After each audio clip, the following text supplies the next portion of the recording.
Welcome to the Backyard Professor Esoteric Studies. This next study sets the tone for the entire Tolkien saga. And he puts this verse of the rings right up front in the book.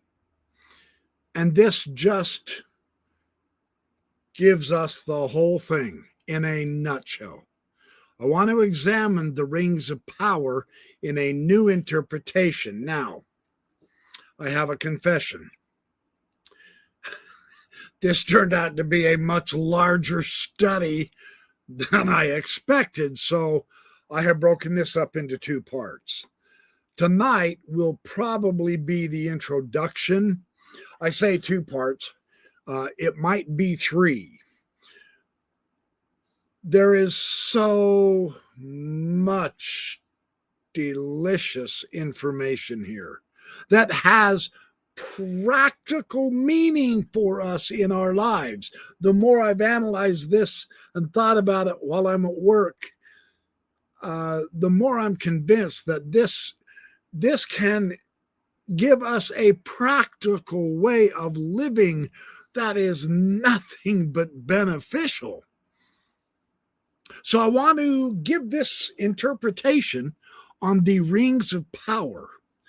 Tonight will be the shorter introduction. I will continue tomorrow night with part 2.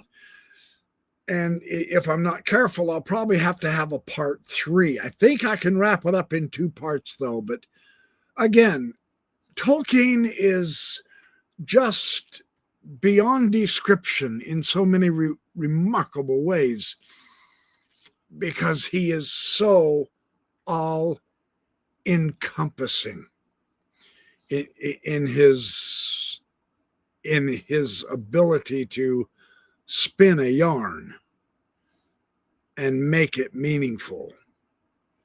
And I mean downright to practical things we can do to improve our lives as well, meaningful.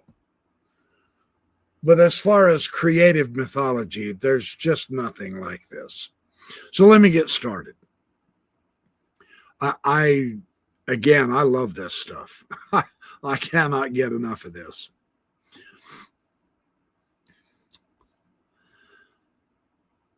The numbers of power, esoteric architecture in Tolkien's ring verse. 3 rings for the elven kings under the sky. 7 for the dwarf lords in their halls of stone. 9 for mortal men doomed to die. 1 for the dark lord on his dark throne. In the land of Mordor, where the shadows lie. 1 ring to rule them all, 1 ring to find them. 1 ring to bring them all, and in the darkness bind them. In the land of Mordor, where the shadows lie. When we recite these lines, we do not merely read a poem, we utter a spell. Tolkien set these words near the threshold of the Lord of Rings as both prophecy and architecture. This is how I'm going to interpret this. Within the story, it's remembered as ancient lore, but its rhythm and the repetition mark this as an incantation. Truly. It beats fall like hammer strokes in a forge. 3, 7, 9, 1. Tempering the hierarchy of created wills. The verse performs what it proclaims: order descending into domination. It begins beneath the open sky. It ends beneath a lidless eye. Elven heaven to dwarven earth, from mortal flesh to the abyssal throne, it is a map of both creation and fall. Now, Tolkien's declared meaning of this is the will to power. Tolkien himself in his letters named the ring's core symbolism as the will to power, operating through mechanism. It is in miniature the story of modernity, our time, here, now. Technology divorced from love, the machine exalted over life. The One Ring, then, is metaphysics made metal, a unity sundered from communion. To honor Tolkien's own intent is to begin here, but numbers, as he knew from his own medieval learning, they are never mere quantity. They are qualities of being. Pythagoras called them the archai, the principles of the cosmos. Now, medieval theology read them as divine signatures in creation. Tolkien, a philologist who also breathed the air of Aquinas and Dante and the Norse Eddas, he drew from that same well. 3 rings for the elven kings. 3 is the number of wholeness. Every triad, father, mother, son, mother, daughter, wife, birth, life, and death, beginning, middle, end. This describes completeness. For Tolkien's elves, and they embody the undying memory of creation. The 3 marks the fullness of form for them. The elves themselves come in 3 kindreds, the Vanyar, the Noldor, and the Tel'arai.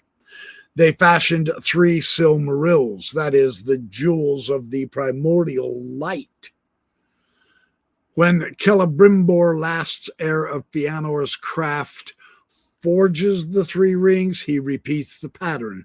Narya, fire, Nenya, water, Vilya, air. Their powers preserve, they heal, and they beautify. They are the trinity of art, fire that inspires, water that sanctifies, air that uplifts. Verlin Flieger calls this the splintered light motif.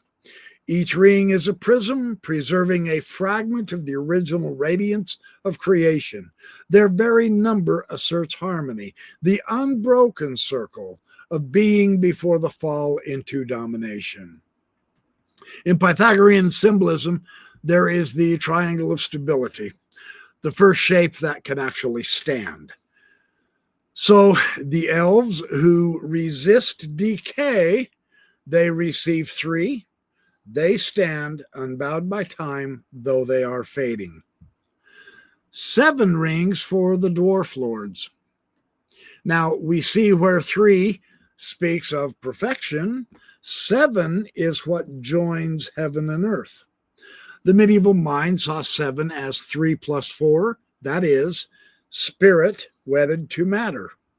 It governed the cosmos, 7 days, 7 planets, 7 metals, 7 virtues, 7 vices. For Tolkien's dwarfs, beings of craft and substance, this number could not be more apt. Aule the smith fashioned 7 fathers of the dwarves, each head of a house. Their rings, given or later recovered by Sauron, awakened the elemental power of making. But what in elves became preservation, in dwarves becomes possession. The 7 inflamed desire for gold and gems, the fire inside stone. They do not enslave the dwarves' wills, as Tolkien notes. Their maker's stubbornness resists domination, but they magnify greed. And this is the shadow twin of creativity. So in alchemy, 7 metals mirror the 7 planets. Each is a stage of the person's soul's refinement. For the dwarves, that refinement halts midway. Gold devours the alchemist. 7, the sacred total, turns inward, and it becomes the closed circuit of avarice. Yet the same number marks human completeness in the Bible. 7 days of creation. The dwarves are sub-creators. Their sevenfold rings echo the divine sevenfold act of making. Their tragedy is not that they make, but that they love the work more than the purpose. And then we have the 9 rings for mortal men. 9, which is thrice 3, 3 times 3. This magnifies perfection to the point of peril. In Norse cosmology, there are 9 worlds strung upon Yggdrasil. In Christian angelology, there are 9 orders of angels. 9 thus represents fullness within time, the turning of cycles, the completion before death, things like that. For men being bounded by time, 9 is their signature. The 9 rings promise kings eternal dominion, but men, unlike elves or dwarves, are open souls. They are easily pierced. They are easily unmoored. The gift of ninefold power tears their mortality into shadow, and the 9 Nazgul become the anti-choir, a perverse reflection of the 9 choirs of heaven. The angelic hierarchy becomes an infernal parody. 9 wills sing one dissonant note. In arithmetic, 9 always returns to itself. In other words, 9 times any number reduces back to 9. 9 times 9 is 81. 8 plus 1 returns back to 9. 9 times 7 is 63. 6 plus 3 is 9. It returns back to 9. 9 times 3 is 27. 2 and 7 is 9. It returns back to 9. This is the number of recursion, of self-reference. It's a perfect mirror of the wraiths, who are trapped in endless self-reflection, bound to their master's will. Their immortality is circular and thus sterile. Tolkien, steeped in the Old English poetry, also knew the magical weight of 9. The 9 herbs charm repeats its power 9 times. Odin hangs 9 knights on Yggdrasil for wisdom. But the wisdom men win through the 9 rings is knowledge that is divorced from virtue. Necromancy, not gnosis. And then we get to the 1 ring for the Dark Lord. We arrive at the singular, 1.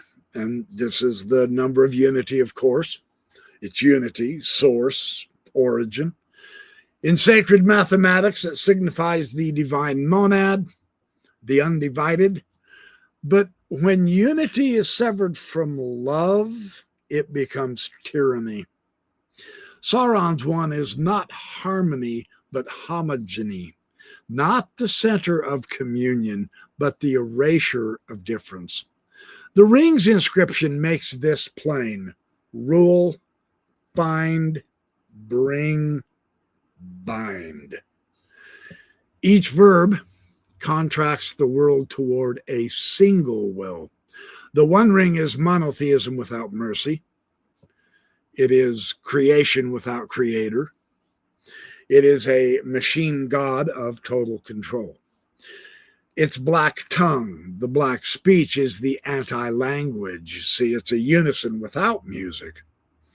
When the letters flare in fire, the inscription mocks the logos of John's gospel. In the beginning was the word. Here, the word enslaves. As philosopher Emmanuel Severino might put it, this is the nihilistic unity of modernity, the will to reduce being to usable object. Tolkien intuits this danger prophetically. The 1 ring is the final mechanism of the machine age, the technological will to make all wills one. So when we observe the characteristics of the rings, we notice there is very boldly an architecture of descent, and it's very clear. The geography: there are 3 rings under the sky. There are 7 in stone. There are 9 in flesh. leads to one in shadow. It descends element by element, air, earth, blood, fire. See, this is a Platonic cascade from form to matter to mortality to nothingness. The structure mirrors the great chain of being that is been inverted. Each step downward is a lessening of harmony and approach to singularity.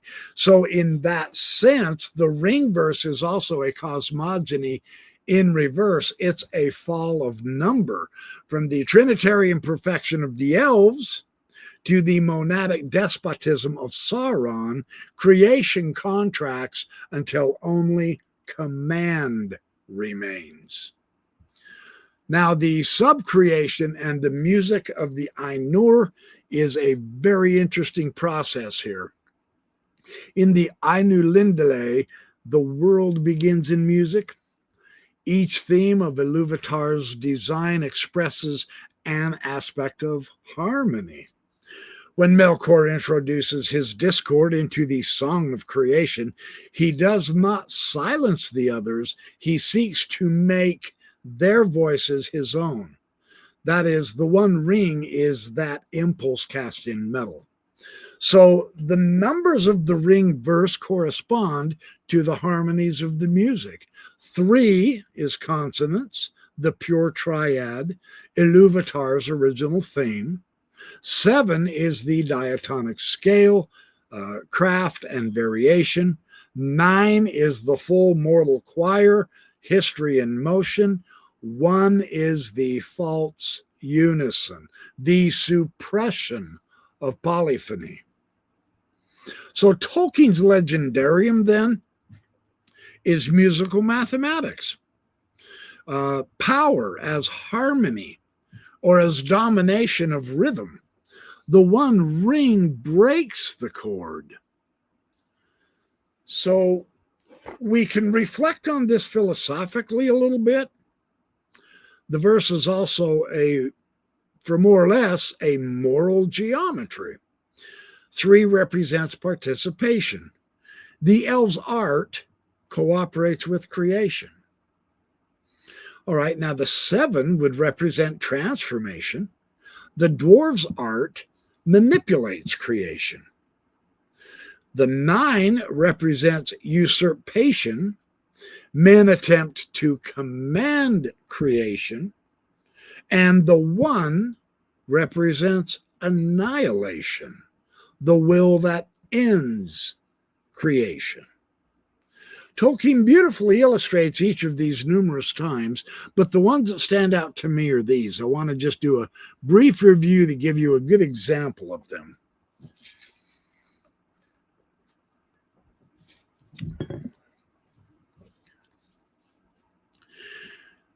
The elves do not impose their will on nature. They cooperate with it, amplifying its inherent beauty. Galadriel, the bearer of Nenya, the ring of water, embodies this participatory artistry. Lorloren does not exist against the natural world, but as its consummation. Leaves, light, and song, they are all woven together in a timeless equilibrium. Her ring preserves rather than possesses. See, what it does is it actually keeps the seasons of Arda in sympathetic vibration with the memory of the blessed realm. This is the triad in action: thought, will, and world harmonized. Galadriel's art is co-creation, the echo of Iluvatar's own music.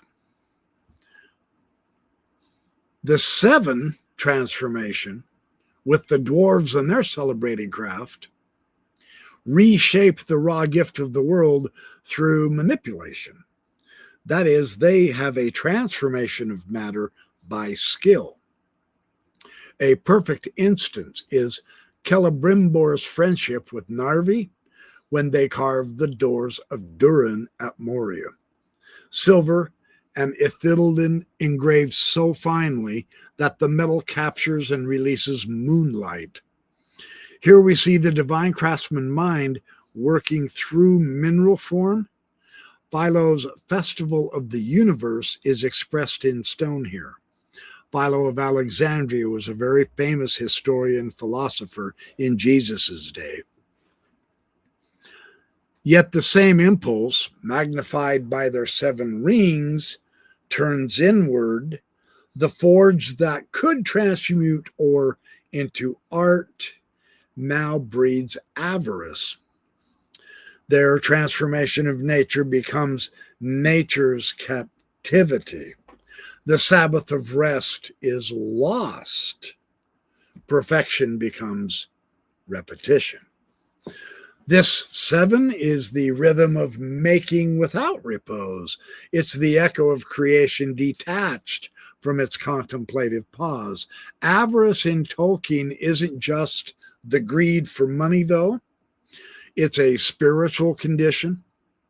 It's the turning of creative love inward upon itself. And in the medieval and the Thomist sense, Tolkien inherited avarice not merely as a desire for wealth, but also its disordered love of possession. It's the inability to let beauty remain free, in a nutshell. To the dwarves, wealth begins as a means of artistic joy to carve, and they shape it, and they glorify matter, but it becomes an end in itself. The creation once meant to praise becomes a mirror for the self. Avarice is love turned sterile, craft without worship, art without offering. So Tolkien explains this directly in the Silmarillion of the Rings of Power. For the dwarves, it proved that the more they possessed, the more fiercely they desired to possess. All their ancient works they began to hoard and to lay up gold and gems and riches that they neither used nor gave away. That sentence is the definition of avarice in Tolkien's Legendarium. And the startling example is Thorin Oakenshield and the Horde of Erebor. And this is the purest narrative embodiment, Thorin in The Hobbit. When the Lonely Mountain is finally reclaimed, the gold and gems he once sought to recover become objects of possession. His heart hardens, his speech grows tyrannical, and he refuses aid to those who helped him. He calls his treasure his birthright and would rather fight and die than share it. I will not part with a single coin, he says. If anyone dares to enter my halls unbidden, that will be their doom. That is the forge of beauty turned to bondage. The fire of creation burning inward, consuming its maker. It's not money that Thorin loves. It's ownership itself. So in symbolic terms, Thorin's heart becomes a microcosm of the 7 Rings curse. What once transmutated base matter into art now transmutes the soul's gold into lead. The dwarves' avarice is the inverse of the elves' grace. The elves preserve by letting go. The dwarves destroy by holding on. And how does this reflect the heptadic pattern? Well, Philo called 7 the festival of the universe, the rhythm of creation and rest. The dwarves keep the first half, the creation part, though they love to create anything and everything with gold. But they lost the second part, the rest. Their avarice is Sabbathlessness. They keep hammering the divine rhythm without the 7th beat of silence, the repose of gratitude. So when we say the forge that could transmute ore into art now breeds avarice, what is meant here is the creative impulse And this creative impulse once mirrored Iluvatar's joy. It has turned inward now. It's mistaking possession for praise. The seven's harmony has become self-echoing noise. So the number 9 is usurpation, the men of Numenorian pride. So when we turn to the men who received the 9 rings, this shows the final stage, command over creation rather than collaboration with creation. And the most tragic emblem is Ar-Pharazôn, the last king of Numenor. He commands fleets, he subdues the world, and finally he sails against the Valar themselves, and he's seeking the undying lands by force. His ring is not literal, but spiritual. The will to rule mortality by power. The consequence is wraithing on a national scale. Numenor sinks beneath the sea. It is Tolkien's version of Atlantis. And its king becomes a shadow entombed. This is the 9 in moral form, the perfect cycle of dominion closing in upon itself until life is consumed by its own grasp. And finally, we get to the moral fulcrum of the one. Against these 3 stands the one ring, the unison, but it lacks harmony. Where the elves participate and the dwarves transform, the men command, the one annihilates. All parts drawn into a single will. In destroying it, Frodo and Gollum together enact Iluvatar's paradox. Even broken notes may serve the final chord of grace. So, for poetic summary, more or less, we could say the elf sings with creation, the dwarf works upon creation, the man strives over creation, but only the humble heart can live through creation. And each number, therefore, marks a station on the spectrum from subcreation to control. Tolkien warned that when art preserves to, or when it seeks to preserve beauty for its own sake, it risks the fading of the elves. When technology seeks mastery, it risks the corruption of Sauron. The true path is neither domination nor withdrawal, but it is stewardship. A music in tune with the larger theme. And so Mircea Eliade, one of the great mythologists, he wrote that every myth of creation hides a myth of corruption. The sacred becomes profane through repetition without meaning. The rings mirror that insight. Each is a repetition of divine making. Fire in a circle of gold. But repetition without grace becomes sorcery. Kabbalistic tradition speaks of the Sephirot as 10 emanations of divine light. When one severs from the others, the vessels shatter. This is the Shevirat HaKelim. Tolkien's rings are precisely such vessels. Lights fractured by pride. The one ring is Da'at gone rogue. It's knowledge without compassion. In Platonic terms, the elves grasp the form of beauty, the dwarves the form of craft, the men the form of power, and Sauron the form of the one.